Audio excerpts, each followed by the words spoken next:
Use I know कि आप में से बहुत सारे लोग को पता होगा, क्योंकि ये सबसे ज्यादा यूज किया जाता है, जो कि होता है किसके लिए, सेलेक्ट ऑल करने के लिए। अब अभी अगर हम यहाँ पे बात करें तो हमारे पास सेलेक्ट करने के लिए इस एमएस वर्ड पे कुछ भी नहीं है। तो यहाँ पे हम एक फॉर्मूला टाइप करेंगे जो कि है इक्वल RAND और ब्रैकेट शुरू ब्रैकेट बंद, प्रेस करेंगे एंटर। जैसे मैं एंटर प्रेस करूंगा आप देखोगे कि यहाँ पे मेरे पास एक पैराग्राफ आ गया है। अब अगर मैं कंट्रोल A प्रेस करता हूं तो ये पूरा का पूरा पैराग्राफ एक ही बार में बड़ी आसानी से सिलेक्ट हो जाएगा। और अगर हम कंट्रोल A की बात करें तो सिर्फ यही नहीं, डिफरेंट प्लेटफॉर्म्स पे हम कंट्रोल A का यूज देख सकते हैं। फॉर एन एग्जाम्पल अगर मैं बात करूं यहाँ पे जो कि हमारी डेस्कटॉप स्क्रीन है, अगर मुझे एक ही बार में सभी के सभी फाइल फोल्डर्स आइकन सबको सेलेक्ट करना है तो वो काम मैं कंट्रोल A की मदद से बड़ी आसानी से कर सकता हूं। इसके लिए मुझे सिंपली कंट्रोल A प्रेस करना है और आप देखोगे कि सारे के सारे जो मेरे यहाँ फोल्डर फाइल्स जितने भी एप्लीकेशंस है वो सब कुछ यहाँ पे सेलेक्ट हो गए। सेम लाइक अगर आप गूगल पे हो, आप डिफरेंट प्लेटफॉर्म्स पे हो, तो वहां पे भी आप कंट्रोल A का यूज इस तरह से कर सकते हैं। अब दोस्तों बात करते हैं नेक्स्ट शॉर्टकट की जो कि है कंट्रोल प्लस B, जिसका यूज किया जाता है टेक्स्ट या सिलेक्टेड पार्ट को बोल्ड करने के लिए। बोल्ड मतलब क्या होता है कि अभी आप यहाँ पे देख रहे हो कि हमारे पास जो डेटा है वो काफी थिन पोर्शन पे है। अगर मैं इसे थोड़ा सा थिक करना चाहूं, थिक यानी कि थोड़ा सा मोटा करना चाहूं, तो उसके लिए हम कंट्रोल B का यूज कर सकते हैं। तो सिंपली आपको एक उंगली से कंट्रोल की को होल्ड करना है और B प्रेस करना है। आप देखोगे कि जो पार्ट मैंने सेलेक्ट किया था वो पहले के कंपैरिजन में थोड़ा सा थिक यानी कि बोल्ड हो गया। अब बात करें नेक्स्ट टर्म की जो कि बहुत ही ज्यादा यूज होता है, जो कि है कंट्रोल C, जिसका मतलब होता है कॉपी। अब हम कॉपी क्यों करते हैं? मान लो कि मुझे एक ही काम बार बार नहीं करना, जैसे कि मैंने यहाँ पे सपोज ये वाला पैराग्राफ लिखा, ये मैंने टाइप करके लिखा है और यही पैराग्राफ मुझे टास्क दिया है कि मुझे 5 बार लिखना है। तो मैं क्या कर सकता हूं कि यहाँ पे इसे सेलेक्ट करूंगा मैं और इसके बाद मैं कंट्रोल C करूंगा और फिर जहां पे भी मुझे पेस्ट करना है वहां पे मैं कर्सर को रखूंगा और मैं कंट्रोल V प्रेस करूंगा। Control V for one. तो कंट्रोल C से होता है कॉपी और कंट्रोल V से होता है पेस्ट। आसान भाषा में ये कहूं कि अगर आपको किसी भी चीज की नकल बनानी है तो इसके लिए हम कंट्रोल C का यूज करते हैं। सेम लाइक आप यहाँ पे देख पा रहे हैं कि मेरे पास एक फोल्डर है और इस फोल्डर का जो नाम है वो मैं चेंज कर देता हूं। मैं यहाँ पे लिख देता हूं मोहन। अब अगर मुझे मोहन के ही और भी डुप्लीकेट्स बनाने यानी नकल बनानी है तो मैं कंट्रोल C का यूज यहाँ पे कर सकता हूं। देखो मैंने इसको सेलेक्ट किया और मैं यहाँ पे कंट्रोल C प्रेस करूंगा। इसके बाद जितनी बार मैं कंट्रोल V प्रेस करूंगा आप देखोगे मोहन का कॉपी यहाँ पे बनता जाएगा। आप देख सकते हो मैं कंट्रोल V प्रेस करता जा रहा हूं और ये बार बार कॉपी यहाँ पे बनाता जा रहा है। तो ये बहुत ही कॉमन चीज है एंड आई नो कि आप में से काफी लोगों को इसके बारे में जरूर पता होगा। अब यहाँ पे बात करते हैं नेक्स्ट शॉर्टकट की जिसके एक नहीं तीन यूज है। जैसे सबसे पहले अगर हम बात करें कंट्रोल D की, जो कि अभी आपने थोड़ा सा डेमो यहाँ पे देखा होगा। जैसे यहाँ पे मोहन का ये फाइल है यानी कि फोल्डर है और मुझे इसको डिलीट करना है, तो अगर मैं यहाँ पे कंट्रोल की को होल्ड करके D प्रेस करूं एज अ शॉर्टकट तो वो यहाँ पे डिलीट हो जाएगा। आप देखोगे कि मोहन वाली जो फाइल थी यानी जो फोल्डर था वो यहाँ से डिलीट हो चुका है। सेम लाइक अगर मैं MS वर्ड पे बात करूं कंट्रोल D का तो इसका अलग यूज है। जैसे कि मैंने यहाँ पे इस टेक्स्ट को सेलेक्ट किया, अब अगर मैं यहाँ पे कंट्रोल D प्रेस करूं तो आपको यहाँ पे फॉन्ट फॉर्मेटिंग का ऑप्शन मिल जाता है, जिसमें आपको जो भी फॉन्ट स्टाइल चाहिए, जिसमें अगर आपको बोल्ड करना है या फिर मान लीजिए कि इसका जो अंडरलाइन स्टाइल है वो आपको इस तरह से डबल डालना है या फिर जो इसका कलर है वो आपको चेंज करना है, इसके साथ ही अंडरलाइन कलर आपको कुछ और रखना है। इस तरह से आप डिफरेंट चीजें यहाँ पे सिलेक्ट कर सकते हो और जब आप इसे ओके करते हो तो आप देखोगे वो सारी फॉर्मेटिंग एक ही बार में अप्लाई हो गई है। इसकी जगह अगर हम एक्सेल में बात करें तो इसमें इसका यूज होता है डुप्लीकेट बनाने के लिए। फॉर एन एग्जाम्पल मैं यहाँ पे एक फॉर्मूला टाइप कर देता हूँ जो कि है सम का फॉर्मूला और जिससे यहाँ पे मुझे टोटल मिल गया। अब मैं चाहता हूं कि मुझे एक एक करके सबका यहाँ पे अलग से टोटल ना निकालना पड़े, तो मैं क्या करूंगा यहां से नीचे तक सबका रेंज में सेलेक्ट कर लेता हूं और सिंपली मैं कंट्रोल D प्रेस करूंगा। जैसे मैं कंट्रोल D प्रेस करूंगा तो उसी फॉर्मूले का डुप्लीकेट ये यहाँ पे बना देगा और मुझे सबके लिए अलग से मेहनत नहीं करनी पड़ी। तो कंट्रोल D से आप फोल्डर या फाइल डिलीट कर सकते हो, कंट्रोल D से आप MS वर्ड में फॉन्ट फॉर्मेटिंग खोल सकते हो और कंट्रोल D की मदद से आप एक्सेल में डुप्लीकेट ऑप्शन का भी यूज कर सकते हो। अब यहाँ पे बात करते हैं नेक्स्ट शॉर्टकट की जो कि है कंट्रोल प्लस E, जिसका यूज किया जाता है सेंटर अलाइनमेंट के लिए। फॉर एन एग्जाम्पल मैंने यहाँ पे राहुल लिखा इस तरह से और मुझे एक ही बार में ये इस डॉक्यूमेंट के बीच में चाहिए, तो मैं यहाँ पे कंट्रोल E प्रेस करूंगा जिससे एक ही बार में ये जो राहुल है वो यहाँ पे सेंटर में आ जाएगा। इसके साथ ही एक्सेल में कंट्रोल E का कुछ और यूज है। जैसे कि आप ऑन स्क्रीन ध्यान दोगे तो मैंने यहाँ पे कुछ नाम लिखे हुए हैं, राहुल कुमार, राजेश शर्मा, मोहन कुमार एक्सेट्रा। एक्सेल में मैंने कई सारे नाम लिखे हैं। अब मुझसे ये बोला गया है कि इसमें राहुल जो है वो मुझे यहाँ पे अलग चाहिए, जैसे राहुल, राजेश, मोहन, जो फर्स्ट नेम है वो मुझे यहाँ पे चाहिए और जो लास्ट नेम है वो मुझे यहाँ पे चाहिए। तो देखो मैं क्या करूंगा, यहाँ पे आऊंगा और जो पहला वर्ड है राहुल वो मैं यहाँ पे लिख दूंगा। इसके बाद अगला वर्ड क्या है, कुमार, वो मैंने यहाँ पे लिखा। अब राहुल से लेकर नीचे तक मैं सेलेक्ट करूंगा और मैं कीबोर्ड से सिंपली कंट्रोल ई प्रेस करूंगा और आप देखोगे यहाँ पे फ्लैश फिल अप्लाई हो जाता है, जिसकी मदद से सबके नाम ऑटोमेटिकली यहाँ पे आ गए। इसी तरीके से अगर हम लास्ट नेम यानी सरनेम की बात करें तो मैंने दोबारा से इसको सेलेक्ट किया और कंट्रोल ई प्रेस किया और आप देखोगे कि यहाँ पे फ्लैश फिल अप्लाई हो गया। तो एक्सेल में कंट्रोल ई का यूज आप फ्लैश फिल के लिए भी कर सकते हो। अब दोस्तों बात करते हैं नेक्स्ट शॉर्टकट की जो कि है control plus F. Control plus F का यूज किया जाता है फाइंड करने के लिए। अब फाइंड का यहाँ पे क्या मतलब है, जैसे कि मान लो कि मुझे ये चेक करना है कि इस पूरे पैराग्राफ में मैंने डॉक्यूमेंट कहां कहां पर लिखा हुआ है, तो मैं क्या करूंगा, कंट्रोल ए का यूज करूंगा, जिससे पूरा का पूरा पैराग्राफ यहाँ पे सेलेक्ट हो जाएगा या फिर पूरा का पूरा जो पेज है वो सेलेक्ट हो जाएगा। इसके बाद मुझे कंट्रोल एफ प्रेस करना है और इसके बाद यहाँ पे मुझे लिखना है डॉक्यूमेंट, कि मैंने डॉक्यूमेंट कहां कहां लिखा है। आप देखोगे मैंने जैसे यहाँ पे डॉक्यूमेंट लिखा, जहां जहां पे डॉक्यूमेंट लिखा हुआ है वहां पे ये हाईलाइटिंग दे दी गई है। और ये कंट्रोल एफ का यूज आप यहीं पे नहीं डिफरेंट प्लेटफॉर्म पे कर सकते हो। और कहीं पे भी अगर आपको कुछ भी सर्च करना है, लाइक आपको डेटा में ढूंढना है कि आपने ये वाला पार्ट कहाँ पे लिखा हुआ है, लाइक आपको मान लो कि किसी गूगल पेज पे आपको कोई चीज सर्च करनी है कि ये चीज कहाँ पे लिखी हुई है, तो उसके लिए आप कंट्रोल एफ का यूज कर सकते हो। इसके बाद अगर हम बात करें कंट्रोल जी का, तो कंट्रोल जी का यूज होता है गो टू के लिए। जैसे कि अगर मैं यहाँ पे कंट्रोल जी प्रेस करूं, फॉर एग्जाम्पल इसे हम हटाते हैं यहाँ पे और मैं यहाँ पे कंट्रोल जी प्रेस करूं, तो कंट्रोल जी से यहाँ पे गो टू आ जाता है। गो टू की मदद से आपको किसी भी पेज पे जाना है तो आप उस पेज का नंबर यहाँ पे लिखोगे और आप गो टू पे क्लिक करोगे तो आप सीधा उसी पेज पे यहाँ पहुंच जाओगे। एग्जाम्पल के लिए मैंने यहाँ पे ज्यादा डेटा तो लिखा नहीं है, तो मैं यहाँ पे डेटा बढ़ा देता हूँ। लाइक मैंने 40x40 का पैराग्राफ ले लिया, एक लंबा चौड़ा पैराग्राफ मैंने यहाँ पे ले लिया। अब मेरे पास यहाँ कई सारे पेजेस है, आप देख सकते हो बहुत सारे पेजेस है मेरे पास। तो मैं यहाँ पे कंट्रोल जी प्रेस करूंगा और अब मैं यहाँ पे बोलता हूँ कि मुझे सीधा 10वें पेज नंबर पे जाना है। मैंने यहाँ पे 10 लिखा और मैं गो टू पे क्लिक करूंगा और आप देखोगे कि सीधा सीधा मैं 10th पेज नंबर पे यहाँ पे आ गया हूँ, जो कि ऑन स्क्रीन आप देख पा रहे हो। इसी के साथ अगर हम बात करें नेक्स्ट शॉर्टकट की तो वो है कंट्रोल प्लस एच, जिसका यूज किया जाता है रिप्लेस करने के लिए। अभी आपने देखा कंट्रोल एफ की मदद से मैंने डॉक्यूमेंट को सर्च किया। अब अगर मुझे इसी डॉक्यूमेंट को इंफॉर्मेशन में चेंज करना है, वो भी एक ही बार में, तो यहाँ पे हम कंट्रोल एच का यूज कर सकते हैं। इसके लिए आपको करना क्या है, सबसे पहले हम इसे हटाएंगे यहाँ पे और मैं यहाँ पे कंट्रोल एच प्रेस करूंगा, जिससे इस तरीके का डायलॉग बॉक्स आपके सामने आएगा। अब ये पूछ रहा है फाइंड व्हाट, रिप्लेस वाले टर्म में फाइंड व्हाट, यानी कि आप किसे रिप्लेस करना चाहते हो। तो मैंने बोला डॉक्यूमेंट, और मुझे इसको किसके साथ रिप्लेस करना है, तो मैंने यहाँ पे लिख दिया डेटाबेस। इस तरह से मैं लिख देता हूँ कुछ भी, डेटाबेस, और मैं यहाँ पे रिप्लेस ऑल पे क्लिक करूंगा। इसने मुझे बोला कि 5 रिप्लेसमेंट हमने किए हैं और मैं यहाँ पे अब इसे एक बार चेक कर लेता हूँ। तो मैं यहाँ पे डालता हूँ डेटाबेस, कहाँ कहाँ लिखा है मैंने डेटाबेस, और मैं यहाँ पे रीडिंग हाईलाइट में हाईलाइट ऑल पे क्लिक कर देता हूँ। अब यहाँ पे आप देखोगे कि जहां जहां पे डॉक्यूमेंट लिखा था उन सब जगह पे इसने डेटाबेस यहाँ पे लिख कर उसे ओवरराइट कर दिया है। इसके साथ ही अगर हम बात करें नेक्स्ट शॉर्टकट की तो वो है कंट्रोल प्लस आई, जिसका यूज होता है इटैलिक करने के लिए। फॉर एग्जाम्पल यहां से लेके यहां तक का जो मैटर है उसको मुझे थोड़ा सा तिरछा करना है, यानी कि थोड़ा सा स्टाइलिश रिप्रेजेंट करना है। तो हम यहाँ पे कंट्रोल आई प्रेस करेंगे, जिससे यहाँ पे क्या हो जाएगा, इटैलिक हो जाएगा। और आप देखोगे कि ये थोड़ा सा आपको अलग नजर आएगा। यहाँ पे अगर आप गौर से नोटिस करो तो ये आपको थोड़ा सा तिरछा नजर आएगा। इसको बोलते हैं इटैलिक, जो कि आप कंट्रोल आई से कर सकते हैं। अब यहाँ पे बात करते हैं नेक्स्ट शॉर्टकट की जो कि है कंट्रोल प्लस जे, जिसके 2 यूज है। सबसे पहला यूज है यहाँ पे जस्टिफाई अलाइनमेंट। अब ये जस्टिफाई अलाइनमेंट क्या होता है, देखो जैसे कि मैंने यहाँ पे इस पूरे पैराग्राफ को सिलेक्ट किया, तो आप इसके लेफ्ट साइड में देखो, आपको यहाँ से बिल्कुल प्रॉपर स्ट्रेट नजर आ रहा होगा। लेकिन अगर आप इसके राइट साइड में देखो तो आप देखोगे कि यहाँ पे थोड़ा सा आगे थोड़ा सा पीछे, इस तरह से आगे पीछे हो रखा है।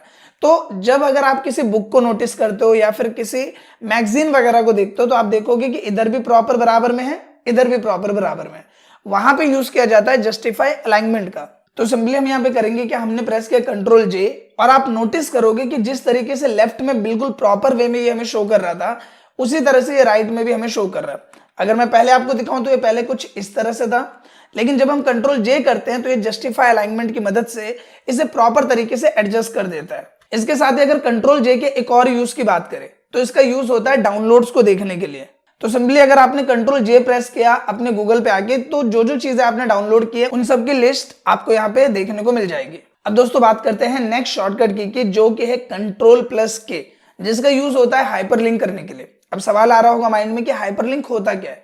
हाइपरलिंक की मदद से आप एक प्लेस से दूसरे प्लेस पे एक पाथ बना सकते हो, यानी कि एक रास्ता बना सकते हो। जैसे कि मान लो डेटाबेस है, मैं चाहता हूं कि अगर कोई भी इस डेटाबेस पे क्लिक करे तो वो दूसरी लोकेशन पे पहुंच जाए। इसके लिए हम हाइपरलिंक का यूज करते हैं। तो देखो मैंने यहाँ पे सिलेक्ट किया डेटाबेस को, कंट्रोल के प्रेस करूंगा मैं यहाँ पे, जिससे हाइपरलिंक का ऑप्शन आ जाएगा। अब मुझे कहां पे इसे भेजना है, तो मैं इसे भेजना चाहता हूं प्लेस इन दिस डॉक्यूमेंट में हम जाते हैं, यहाँ पे नहीं तो हम कहीं और चले जाते हैं। लाइक ये वाली जो फाइल है अपॉइंटमेंट लेटर फॉर्मेट, इस पे वो एक्सेस हो जाए। मैंने कर दिया ओके। अब आप देखो डेटाबेस का कलर यहाँ पे चेंज हो गया, और जैसे मैं यहाँ पे जाता हूँ ये मुझसे कह रहा है कंट्रोल की को होल्ड करो और तब क्लिक करो। तो मैंने कंट्रोल की को दबाया और मैंने क्लिक किया। जैसे मैं क्लिक करता हूं और यस करता हूं, आप देखोगे कि मैं अपॉइंटमेंट लेटर वाले फाइल पे यहाँ पे पहुंच गया हूं। तो अब मैंने अपॉइंटमेंट लेटर और जो हमारा डेटाबेस वाला वर्ड है उन दोनों के बीच में एक लिंकअप कर दिया हाइपरलिंक की मदद से। और हाइपरलिंक का शॉर्टकट क्या है, कंट्रोल प्लस के। इसके साथ मान लो अगर आप गूगल पे हो, लाइक आपने कुछ भी खोल रखा है यहाँ पे, लाइक मैंने यूट्यूब ही खोला हुआ है, ठीक है, और अगर मुझे सीधा सीधा हाइपरलिंक वाले सेक्शन पे आना है तो मैं यहाँ पे कंट्रोल के प्रेस करूंगा और आप देखोगे कि यूआरएल सेक्शन में सर्च गूगल वाले ऑप्शन पे मैं आ गया हूं। तो ये एक शॉर्टकट है जिसका यूज आप गूगल पे कुछ भी चीजें सर्च करने के लिए, अगर आपको सीधा सीधा वहां पे पहुंचना है शॉर्टकट में, तो आप कंट्रोल के का यूज यहाँ पे कर सकते हो। अब दोस्तों बात करते हैं नेक्स्ट शॉर्टकट की जो कि है कंट्रोल प्लस एल, जिसका यूज होता है लेफ्ट अलाइनमेंट के लिए और दूसरा टेबल के रिलेशन के लिए। अब देखो यहाँ पे इसका क्या रोल प्ले है ये समझते हैं। सबसे पहले यहाँ पे मैं इस पूरे एरिया को डिलीट कर रहा हूं और मान लो कि मैंने यहाँ पे कुछ भी लिखा है, ठीक है, जैसे अभी मैं इसे नॉर्मल कर दूं। पहले मैंने यहाँ पे कुछ भी लिखा, मैंने लिखा राहुल, और ये जो राहुल है सपोज मेरा है राइट में यहाँ पे है, या फिर मान लो सेंटर में, जो कि अभी हमने सीखा था कंट्रोल प्लस ई की मदद से। अब अगर ये राहुल मुझे एक ही बार में लेफ्ट में चाहिए शॉर्टकट में, तो मैं यहाँ पे कंट्रोल एल प्रेस करूंगा और इससे ये लेफ्ट पोर्शन में आ जाएगा। दूसरा यहाँ पे एक टर्म और समझो, जब भी आप एमएस वर्ड में कोई पैराग्राफ लिखते हो, लाइक ये एक पैराग्राफ है हमारा, अब ये पैराग्राफ के अलग अलग अलाइनमेंट्स होते हैं। जैसे ये जो अलाइनमेंट आपको दिख रहा है ये है लेफ्ट अलाइनमेंट। अगर यहाँ पे मैं कंट्रोल ई प्रेस करूं तो यहाँ पे ये होता है सेंटर अलाइनमेंट, की सारी चीजें सेंटर से ही लिखना स्टार्ट करेगी। और अगर मैं यहाँ पे कंट्रोल आर प्रेस करूं तो ये होता है राइट अलाइनमेंट। आसान भाषा में आप ये समझिए कि यहाँ पे अगर मैं कंट्रोल एल प्रेस करता हूं तो यहाँ पे मैं जो भी लिखूंगा वो लेफ्ट से लिखना शुरू करेगा। अगर मैं यहाँ पे कंट्रोल ई प्रेस करूं, जिसका मतलब होता है सेंटर अलाइनमेंट, तो मैं जो भी लिखूंगा ये बीच में से लिखना स्टार्ट करेगा। और अगर मैं यहाँ पे कंट्रोल आर प्रेस कर दूं तो मैं जो भी लिखूंगा ये राइट हैंड साइड से लिखना शुरू करेगा। तो अलाइनमेंट ये डिसाइड करता है कि आपका कर्सर किस वे में लिखेगा, लेफ्ट टू राइट लिखेगा या सेंटर से लिखेगा या राइट टू लेफ्ट लिखेगा। तो ये डिपेंड करता है उस अलाइनमेंट पे। इसके साथ ही अगर हम एक्सेल में बात करें तो जैसे आप यहाँ पे एक डेटा देख पा रहे हो, अगर मुझे इसी डेटा को टेबल में कन्वर्ट करना है तो इसके लिए भी हम कंट्रोल एल का यूज कर सकते हैं। जैसे मैंने यहाँ पे इस डेटा को सिलेक्ट किया और मैं यहाँ पे प्रेस करूंगा कंट्रोल एल, तो आप देखो कि मुझे यहाँ पे डायलॉग बॉक्स मिल गया है क्रिएट टेबल का, और मैं यहाँ पे क्रिएट टेबल पे क्लिक करूंगा, ओके करूंगा, और ये मेरा डेटा टेबल में कन्वर्ट हो जाएगा, जो कि ऑन स्क्रीन आप देख पा रहे हो। हम इसे पहले जैसा कर देते हैं। अब इसके बाद हम बात करते हैं कंट्रोल एम का क्या यूज है। कंट्रोल एम का यूज होता है इंक्रीज इंडेंट के लिए। फॉर एन एग्जाम्पल, जैसे यहाँ पे मैंने एक पैराग्राफ लिख दिया, लाइक ये हमने एक पैराग्राफ लिखा, ठीक है, मैं इसे छोटा कर लेता हूँ, टेक्स्ट को भी छोटा कर लेते हैं, कुछ ज्यादा ही बड़ा कर दिया मैंने यहाँ पे। अब यहाँ पे देखो एक पॉइंट को समझना, ऊपर में आपको एक रूलर दिख रहा है, ये जहां पे आपको 1 2 3 छोटे छोटे नजर आ रहे होंगे, तो ये क्या है, ये हमारा रूलर है। आई होप कि आप नोटिस कर पा रहे होंगे ये वाला। तो यहाँ पे जो ये वाला पोर्शन आपको दिख रहा है इसको बोलते हैं इंडेंट। क्या बोलते हैं इसको, इंडेंट। ये होता है लेफ्ट इंडेंट और ये होता है राइट इंडेंट। अब यहाँ पे जहां पे ये इंडेंट है वहीं से लिखना शुरू करेगा। अगर मान लो मैं यहाँ पे 2 पे आता हूं और इस इंडेंट को अगर मैं आगे कर दूं, जो मैं किससे करूंगा, कंट्रोल एम से, तो आप ये देखो इस इंडेंट को इसने आगे किया, जिसकी वजह से मेरा जो पैराग्राफ है वो भी यहां से लिख रहा है। सेम लाइक अगर मुझे यही चीज यहाँ पे भी करनी है तो मैं यहाँ पे कंट्रोल एम प्रेस करूंगा और आप देखोगे कि ये जो इंडेंट है ये आगे बढ़ जाएगा और इसकी वजह से मेरा पैराग्राफ यहां से लिखना स्टार्ट करेगा। तो अगर आपको इंडेंट को मैनेज करना है शॉर्टकट में तो उसके लिए हम कंट्रोल एम का यूज करते हैं। कंट्रोल एम का मतलब होता है इंक्रीज इंडेंट। शॉर्टकट जो हम यहाँ पे यूज कर रहे हैं कंट्रोल एम, वो किसके लिए है, इंक्रीज इंडेंट के लिए। इसी को अगर आपको पीछे लेके आना है तो आप कंट्रोल के साथ शिफ्ट को भी होल्ड करो, कंट्रोल शिफ्ट दोनों को दबा के रखो और एम प्रेस करो तो ये वापस आ जाएगा। ठीक है, आई होप कि इतना पॉइंट आपको क्लियर हो गया होगा। तो यहाँ पे कंट्रोल शिफ्ट एम आप करोगे तो ये वापस आ जाएगा। इसके साथ मान लो कि अगर आपने इसे काफी आगे कर रखा है लाइक इस तरह से, आपको एक ही बार में पूरा इंडेंटेशन नॉर्मल करना है। इंडेंटेशन को क्या करना है, नॉर्मल करना है। तो कंट्रोल क्यू प्रेस कर दो। जैसे आप कंट्रोल क्यू प्रेस करोगे तो आपका इंडेंट पोजीशन नॉर्मल प्लेस पे आ जाएगा। आई होप कि इतना पॉइंट आपको क्लियर हो गया होगा। आगे बढ़ते हैं नेक्स्ट टर्म की, जो कि है कंट्रोल एन, जिसका यूज आई नो कि आप सबको पता होगा, जो कि है नया फाइल लेने के लिए, या फिर हम बात करें किसी भी प्लेस पे नई शीट लेने के लिए, नया वर्कबुक लेने के लिए, या फिर नई स्लाइड लेने के लिए। तो कंट्रोल एन का सीधा मतलब है कि अगर आपको नए डॉक्यूमेंट, नए पेज, नए स्लाइड या फिर नए वर्कबुक पे जाना है तो उसके लिए हम कंट्रोल एन का यूज करते हैं। आई होप कि इसके बारे में आपको पहले से ही पता होगा। बात करें कंट्रोल ओ का क्या यूज है, तो जैसे कि ये मेरी जो फाइल है वो बिल्कुल खाली है, मुझे यहाँ पे कोई सेव्ड फाइल को खोलना है, तो मैं कंट्रोल ओ प्रेस करूंगा। कंट्रोल ओ से जितनी भी मेरी फाइल जो मैंने सेव कर रखी है उसका एक लोकेशन पाथ मुझे यहाँ पे मिल जाएगा। तो जो भी फाइल मुझे खोलनी है, लाइक मुझे यूनिट 1 खोलना है, तो मैं डबल टैप करूंगा और यूनिट 1 वाली जो फाइल है वो यहाँ पे खुल जाएगी कुछ इस तरह से। तो कंट्रोल ओ का यूज किया जाता है फाइल को ओपन करने के लिए, फाइल या फोल्डर ओपन करने के लिए। इसके बाद बात करें कंट्रोल पी, जो कि one of the common term है, यूज होता है प्रिंट के लिए। अगर मुझे इसी को प्रिंट करना है तो मैं कंट्रोल पी प्रेस करूंगा तो यहाँ पे प्रिंट का ऑप्शन आ जाएगा।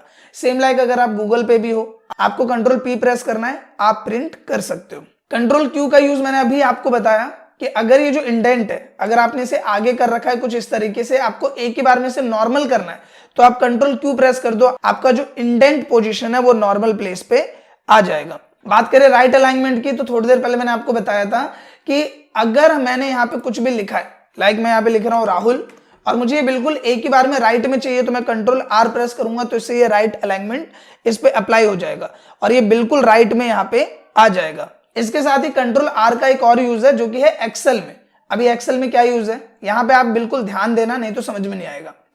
आप यहाँ पे देखोगे इस पूरे डेटा शीट में अलग अलग डेटा है, लाइक 54, फिर 74, फिर 39, 61, 39, ये चीज है। अगर मैं यहाँ पे कंट्रोल आर प्रेस करूं तो यहाँ पे जितना भी राइट में डेटा है इस वाले डेटा को कंसीडर करेगा और राइट के जितने डेटा है इस पे इसी चीज को फिल कर देगा। देखो कैसे, मैंने इसको सेलेक्ट किया और मैंने किया कंट्रोल आर प्रेस, तो आप देखोगे ये 54, ये भी 54, ये भी 54, इन सबको इसने 54 कर दिया, इन सबको इसने 61 कर दिया, इन सबको इसने 53 कर दिया।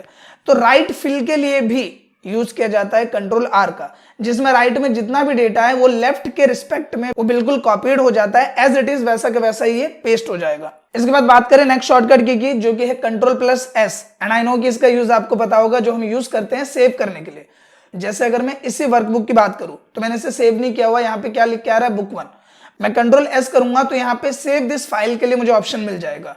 तो मैं यहाँ पे जिस भी लोकेशन पे इसे सेव करना चाहता हूँ वो लोकेशन में यहाँ पे सेलेक्ट करूंगा, यहाँ पे फाइल का नाम दूंगा, जैसे कि मान लो कि मैंने फाइल का नाम दे दिया प्रैक्टिस फाइल, इस तरह से मैंने नाम दे दिया और मैं सेव पे क्लिक करूंगा। तो अब आप यहाँ पे देखोगे कि मेरी इस एक्सेल फाइल को एक नाम मिल गया है जो कि है प्रैक्टिस फाइल, और अब ये सेव हो गया है। मैं जब भी चाहूं इसे खोलूंगा तो मुझे एज इट इज ये ऐसा ही मिलेगा। अब दोस्तों बात करते हैं नेक्स्ट शॉर्टकट की जिसके काफी सारे यूज है। सबसे पहले शुरुआत करते हैं एक्सेल में। अगर मुझे इसी एक्सेल के डेटा को टेबल में कन्वर्ट करना है, जो कि अभी हमने देखा था हम कंट्रोल एल की मदद से भी कर सकते हैं, तो अगर मुझे इसे टेबल में कन्वर्ट करना है तो मैं यहाँ पे कंट्रोल टी प्रेस करूंगा, जिससे क्रिएट टेबल का ऑप्शन आ जाएगा और मैं इसे टेबल में कन्वर्ट कर सकता हूँ। ये हुआ इसका पहला यूज। इसके साथ ही अगर मान लो कि आपने गूगल पे कोई विंडो खोली हुई है, लाइक यूट्यूब खोल रखा है, कुछ भी है, और आपको एक नई टैब चाहिए, यहाँ पे आप देख रहे हो कि अगर मैं यहाँ पे क्लिक करता हूँ तो एक नया टैब आ जाता है। यही न्यू टैब मुझे शॉर्टकट में चाहिए, तो मैं यहाँ पे कंट्रोल टी प्रेस करूंगा और मुझे न्यू टैब यहाँ पे मिल जाएगा। तो एक यूज इसका ये है। दूसरा यहाँ पे एक और यूज है इसका, जो कि आप एमएस वर्ड में कर सकते हो। तो अगर मैं यहाँ पे कंट्रोल टी प्रेस करूं तो आप देखोगे कि जहां पे मेरा कर्सर है इसने इसको यहाँ पे हैंग कर रखा है, जो पहला वाला यहाँ पे पॉइंट है उसको इसने यहाँ पे हैंग कर दिया है, और बाकी के जो रिमेनिंग पार्ट है पैराग्राफ का उसको इसने इस इंडेंट की मदद से आगे कर दिया है। तो हैंगिंग इंडेंट में क्या होगा कि ये जो पहला वाला पिलर है ये रोक के रखेगा पहले वाले लाइन को, और ये जो नीचे वाला पिलर है ये बाकी के डेटा को आगे फॉरवर्ड कर देगा कुछ इस तरह से। अगर आपको नॉर्मल करना है तो कंट्रोल शिफ्ट को होल्ड करके आपको टी प्रेस करना है, ये पहले की तरह नॉर्मल हो जाएगा। इसके बाद अगर हम बात करें कंट्रोल प्लस यू की, तो इसका यूज किया जाता है डेटा को अंडरलाइन करने के लिए। लाइक अगर मैं यहाँ पे कंट्रोल यू प्रेस करूं तो आप देखोगे कि ये पूरा डेटा अंडरलाइन हो गया यहाँ पे। कई बार हम डेटा में कुछ पोर्शंस को हाईलाइट करने के लिए भी कंट्रोल यू का यूज करते हैं, कुछ इस तरह से, जो कि ऑन स्क्रीन आप देख पा रहे हो। तो अगर आपको शॉर्टकट में अंडरलाइन करना है तो आप कंट्रोल प्लस यू का यूज कर सकते हैं। इसके बाद बात करें नेक्स्ट शॉर्टकट की तो वो है कंट्रोल प्लस वी। और कंट्रोल प्लस वी का यूज मैं आपको बता चुका हूं, जो कि है कॉपी और पेस्ट करने के लिए, जिसमें हमने किसी भी डेटा का, किसी भी फाइल का, किसी भी फोल्डर का अगर नकल बनाना है तो उसके लिए हम कंट्रोल सी करते हैं पहले, और फिर हम क्या करते हैं, कंट्रोल प्लस वी।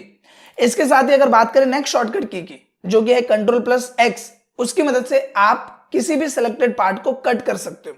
जैसे कि मैंने इसको सेलेक्ट किया और मैं कंट्रोल एक्स प्रेस करूं तो ये यहाँ पे कट हो जाएगा। आई होप कि ये पॉइंट क्लियर हुआ होगा। इसका एक यूज इसलिए भी किया जाता है, अगर आपको इसे यहां से हटा के कहीं पर मूव करना है तो भी हम कंट्रोल एक्स का यूज करते हैं। देखो इसके लिए करना क्या है, सबसे पहले जिस एरिया को भी हमें मूव करना है हम उसे सेलेक्ट करेंगे, कंट्रोल एक्स प्रेस करेंगे, जिससे वो हो जाएगा कट, वहां से वो हट गया। इसके बाद जहां पर भी मुझे उसे पेस्ट करना है, लाइक यहाँ पे जो साइन है, इसके बाद मुझे इसे मूव करना है तो मैं यहाँ पे एंटर करूंगा और यहाँ पे कर्सर को ले आऊंगा और प्रेस करूंगा कंट्रोल वी, तो आप देखोगे कि वो जो सिलेक्टेड पार्ट है वो वहां से हटके यहाँ पे आ गया। इसी तरीके से फाइल या फोल्डर को भी मूव करने के लिए हम ये चीज करते हैं।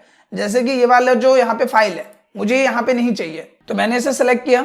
सेलेक्ट करने के बाद हम कंट्रोल एक्स प्रेस करेंगे और इस वाले फोल्डर में जाके मैं यहाँ पे कंट्रोल वी प्रेस कर दूंगा, तो आप देखोगे कि वो वाली जो फाइल है वो यहाँ पे आ गई है और वो वाली फाइल यहाँ से हट गई है, जो कि ऑन स्क्रीन आप देख पा रहे हो।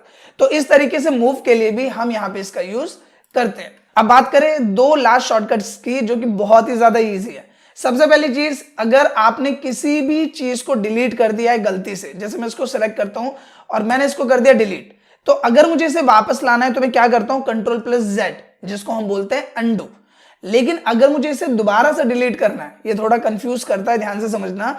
अगर आपने किसी भी चीज को डिलीट किया और डिलीट करने के बाद वापस लाना है तो हम क्या करते हैं, अंडू। और अंडू को दोबारा से मुझे अंडू करना है, जिसको हम बोलते हैं रेडो, तो वहां पे यूज करते हैं कंट्रोल वाई का। तो अगर मैं यहाँ पे कंट्रोल वाई प्रेस करूं तो दोबारा डिलीट हो जाएगा। एक बार दोबारा समझते हैं इसे। जैसे यहाँ पे कोई भी चीज है, मैंने इसे सेलेक्ट किया, मैं इसे कर देता हूं डिलीट। अब मुझे उस स्टेप को पीछे लेना है तो मैं कंट्रोल जेड करूंगा, और अब मुझे इस स्टेप को दोबारा से पहले जैसे करना है तो मैं यहाँ पे कंट्रोल वाई कर दूंगा। तो कंट्रोल जेड मतलब होता है अंडू और कंट्रोल वाई का मतलब होता है रेडो। आप करके देखोगे ये थोड़ा और